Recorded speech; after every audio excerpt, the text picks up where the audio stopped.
18 से 20 अप्रैल को बीजेपी की राष्ट्रीय कार्यकारिणी हो सकती है, जिसमें पार्टी के राष्ट्रीय अध्यक्ष को लेकर कोई बड़ा फैसला हो सकता है। साथ ही सत्ता में नितिन गडकरी का कद भी बड़ा किया जा सकता है, उन्हें डिप्टी पीएम बनाने का फैसला भी लिया जा सकता है। मैं हूं महेश गुप्ता।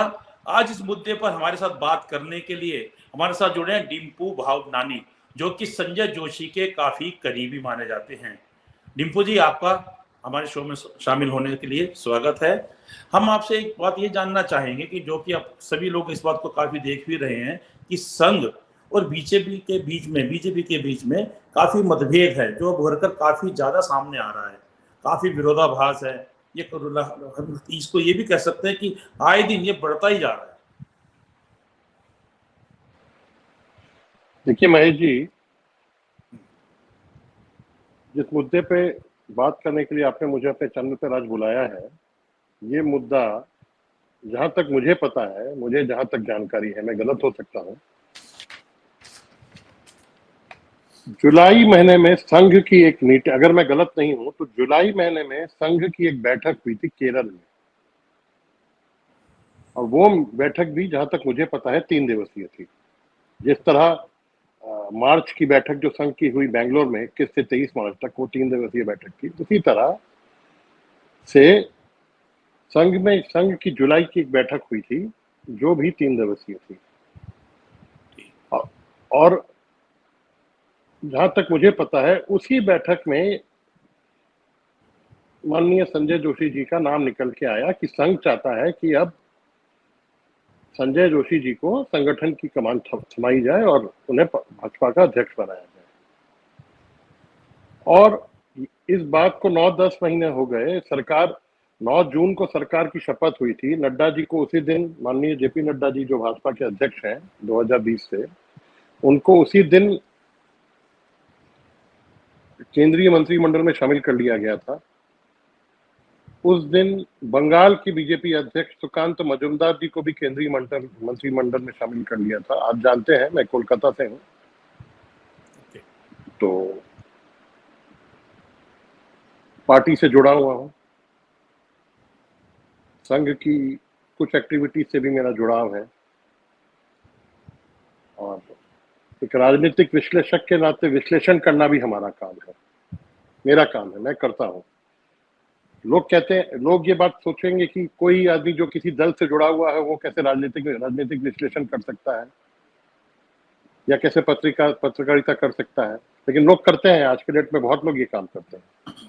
तो जुलाई महीने में जब हम लोगों ने देखा कि जेपी नड्डा जी को केंद्रीय मंत्रिमंडल में शामिल किया गया, सुकांत मजुमदार जी को, जो बंगाल अध्यक्ष है, बंगाल के भाजपा अध्यक्ष हैं, उन्हें भी केंद्रीय मंत्रिमंडल में शामिल किया गया, तो हम लोग यहाँ देख रहे थे।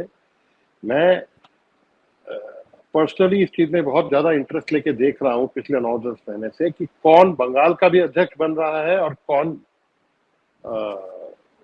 नेशनल बीजेपी का कभी प्रेसिडेंट बन रहा है। ये मेरे लिए एक शोध का विषय रहा है पिछले 9-10 महीने से। और पहले कहा गया कि हरियाणा के चुनाव के बाद अध्यक्ष बनेंगे, फिर कहा गया कि झारखंड का चुनाव है, महाराष्ट्र का चुनाव है, फिर कहा गया दिल्ली का चुनाव है।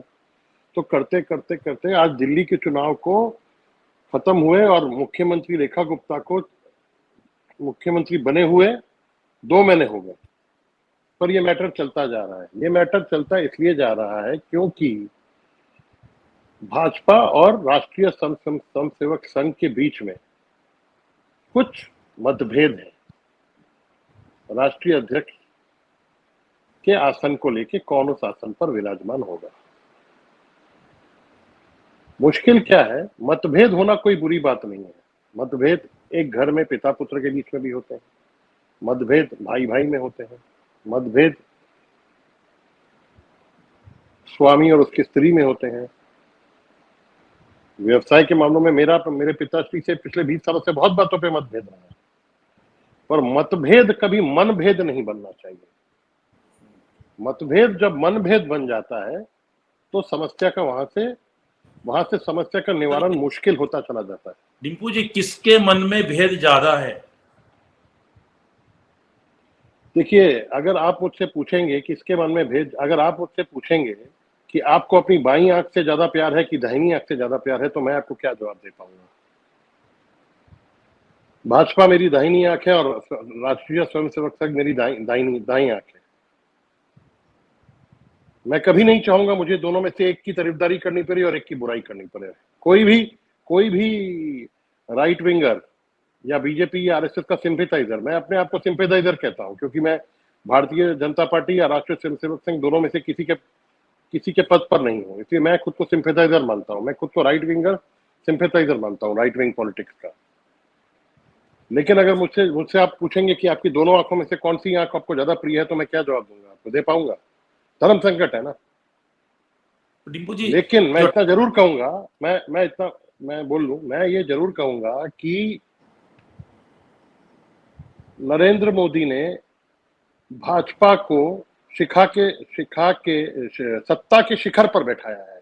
इससे कोई, ये तो कोई नहीं, इस बात से तो कोई इनकार नहीं कर सकता। उन्होंने भारतीय जनता पार्टी को माननीय प्रधानमंत्री नरेंद्र मोदी जी के लीडरशिप में भाजपा एक बहुत बड़ी पार्टी बनी है। तीसरी बार उन्होंने शपथ ली है एज प्रधानमंत्री।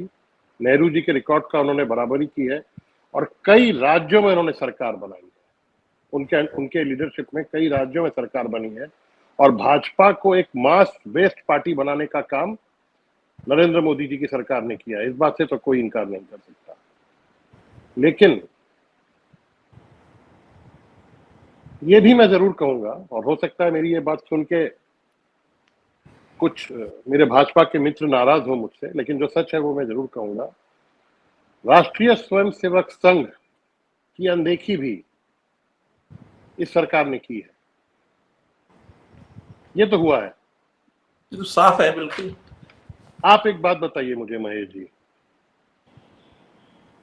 अमित शाह जी, माननीय अमित शाह जी, जो आज देश के गृह मंत्री हैं, 2014 में भाजपा के अध्यक्ष बने। क्या वो कभी नागपुर के स्मृति स्थल गए?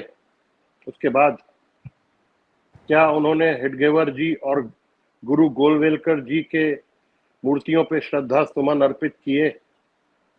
क्या उन्होंने परम पूज्य मोहन भागवत जी का आशीर्वाद लिया, उनके चरण छुए जाके? 2020 की जनवरी में जब जेपी नड्डा जी पूर्णकालिक अध्यक्ष बने हैं, कार्यकारी अध्यक्ष तो वो 2019 में ही बन गए थे, क्या उसके बाद कभी जेपी नड्डा जी गए नागपुर? क्या उन्होंने श्रद्धा सुमन स्मृति स्थल पे अर्पित किए? क्या उन्होंने हेडगेवर जी, गुरु गोलवलकर जी के मूर्ति पे श्रद्धा सुमन अर्पित किए? परम पूजनीय मोहन भागवत जी के चरण छुए? तो डिम्पू जी, ये जो भारतीय जनता पार्टी और आरएसएस के बीच की रस्साकशी जो चल रही है जुलाई अगस्त से राष्ट्रीय अध्यक्ष के मामले पे, मैं आज आपको एक बात बता रहा हूं जो बात पिछले 10 महीने में किसी पॉलिटिकल एनालिस्ट ने किसी भी यूट्यूब चैनल पर नहीं बोली है और टीवी पर भी नहीं बोली है। आज मैं आपको वो बात बताता हूं। दरअसल ये राष्ट्रीय अध्यक्ष के आसन पर कौन विराजमान होगा, ये उसकी खींचातानी है ही नहीं। ये राष्ट्रीय अध्यक्ष कौन बनेगा, ये तो बहुत छोटा मैटर है। इस बड़ी किताब का एक पन्ना है। मेन बात यह है कि बीजेपी पार्टी किस धरातल पर चलेगी। ये मेरा कहना नहीं है, ये मैं आपको आरएसएस का व्यू बता रहा हूं, क्योंकि मैं विश्लेषण करता हूं तो सबका सुनना और सबका समझना मेरा काम है। राष्ट्रीय स्वयंसेवक संघ एक्चुअली ये चाहता है कि भाजपा, आरएसएस को ये लगता है कि भाजपा का जो कार्यकर्ता है वो सरकार की स्कीम का, जैसे उज्ज्वला योजना सरकार की स्कीम है, तो बिल्कुल ठीक बेटी बात। पढ़ाओ बेटी बचाओ, ऐसी जो इस नरेंद्र मोदी सरकार की बहुत सारी स्कीम्स हैं, अच्छी स्कीम्स है, सरकार ने अच्छा काम किया है, इसमें कोई शक नहीं है। लेकिन राष्ट्रीय स्वयंसेवक संघ को लगता है कि भाजपा के कार्यकर्ता का काम अब सिर्फ सरकार की स्कीमों के बारे में प्रचार करना रह गया है और हिंदुत्व का और बाकी सारे जो आरएसएस के जो संघ के रियल मुद्दे हैं, जो 100 साल पुराना संघ है, जो दशहरे के दिन अपना 100 साल पूरा करेगा, उसके जो आइडियोलॉजी और दुनिया भर के आइडियोलॉजिकल इश्यूज हैं, जो बातें हैं, वो कहीं ना कहीं भाजपा का कार्यकर्ता उसका प्रचार करना बंद कर चुका है। डिम्पू जी, कहीं ऐसा तो नहीं कि कहीं भाजपा को ये लगने लगा है कि मोदी जी का जो आगे चल रहे हैं, मोदी जी के पीछे पूरी बीजेपी खड़ी हो गई है और 3 बार मोदी जी जो है प्रधानमंत्री बने हैं, काफी मजबूती के साथ सामने आए, तो उनको लगता है कि अब हमें आरएसएस की जरूरत नहीं, कहीं ऐसा तो नहीं कुछ? नहीं, देखिए, आपका इशारा किस तरफ है मैं समझ गया। आप एक्चुअली मुझसे उस बात पे कमेंट चाह रहे हैं जो पांचवें राउंड की लोकसभा में, जो पांचवें राउंड की इलेक्शन के पहले वाली दिन जो नड्डा जी ने जो इंडियन एक्सप्रेस में कमेंट दे दिया था कि हमें अब भाजपा की जरूरत नहीं रही। आप शायद उस बात पे मेरा कमेंट घुमा फिरा के चाह रहे हैं। आप सीधा भी मुझसे पूछ सकते थे। देखिए, मैं इस बात को मैं बहुत ज्यादा तवज्जो नहीं देता, या अगर तवज्जो दूं भी तो मेरे तवज्जो देने का कोई फायदा नहीं, क्योंकि समय बदला है। संघ और बीजेपी के बीच का इक्वेशन बहुत बदल गया है, और संघ अब उस इक्वेशन से, जो संघ को लग रहा है कि उसको थोड़ा सा साइड कर दिया गया है, संघ अपनी जगह वापस चाहता है। और राजनीति में ऐसा होता रहता है। आपको आज एक बात मैं और बताऊं कि 2024 में जो नड्डा जी ने कहा कि हमें भाजपा की जरूरत नहीं रही, अगर 2004 में, आज से 20 साल पहले, किसी भाजपा के अध्यक्ष ने यह बात कही होती तो एक रात में जितने भी प्रचारक भाजपा में संगठन महामंत्री बन के बीजेपी में बैठे हुए हैं, और या और भी संघ के जितने भी लोग हैं जो एमपी या एमएलए या विभिन्न पदों पे बैठे हुए हैं भाजपा के, उनमें से 90% लोग इस्तीफा देके एक रात में भाजपा से नागपुर ट्रेन पकड़ के या फ्लाइट पकड़ के नागपुर आ गए होते। पर समय बदला है। इस समय मैंने तो नहीं बदला, ये समय बदला है। और मैं तो विश्लेषण कर सकता हूं, मैं इतना बड़ा नहीं हूं कि आदरणीय मोदी जी को बताऊं कि भाजपा आपको कैसे चलानी है, टिंकू जी, या परम पूजनीय मोहन भागवत जी को बताऊं कि आपको संघ कैसे चलाना है। मैं अभी इतना बड़ा तो नहीं हुआ। डिम्पू जी, एक बात हम जानना लेकिन चाहेंगे कि जो 18 से 20 अप्रैल को कार्यकारिणी होगी भाजपा की, इसमें संजय जोशी को लेकर क्या कुछ परिणाम सामने आने की संभावना है? काफी मतलब समय हो चुका है, 9-10 महीने से मामला खिंच रहा है। देखिए, संजय जोशी भाई साहब जो हैं वो मेरे तो पिता तुल्य हैं। मेरा उनसे रेगुलर कांटेक्ट रहा है। वो काफी दिन से भाजपा में कोई महत्वपूर्ण भूमिका उनकी नहीं है।